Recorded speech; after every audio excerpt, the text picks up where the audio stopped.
Gujarat ATS અને વલસાડ એસઓજીની ટીમે વાપીમાં દરોડો પાડ્યો હતો. અહીં લાખો રૂપિયાના સિન્થેટિક ડ્રગ્સના જથ્થા સાથે 2 યુવકોની ધરપકડ કરવામાં આવી હતી. રાજ્યમાં ડ્રગ્સની ગેરકાયદેસર પ્રવૃત્તિઓ પર અંકુશ લાવવા માટે એટીએસ સક્રિય હતી.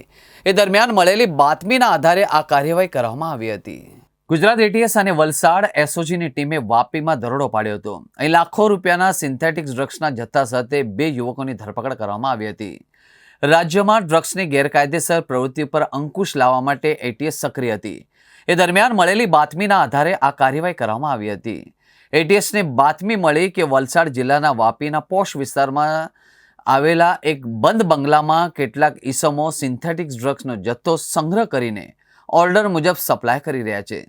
આ બાતમીના આધારે ગુજરાત એટીએસની ટીમે બંગલા બહાર વોચ ગોઠવી હતી. ગત મોડી રાત્રે ટીમોએ દરોડો પાડીને બંધ બંગલામાં તપાસ કરતા લાખો રૂપિયાના સિન્થેટિક ડ્રગ્સનો જથ્થો મળી આવ્યો હતો.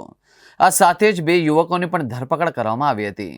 દશેરાને દિવસે એટીએસ અને વલસાડ એસઓજીની ટીમે આ મહત્વની સફળતા મળી છે.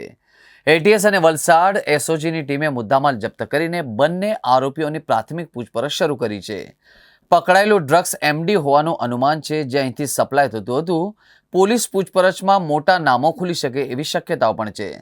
હાલ એટીએસ વલસાડ એસઓજી સાથે મળીને ઓપરેશન ચલાવી રહ્યા છે અને વધુ તપાસ હાથ ધરવામાં આવી છે.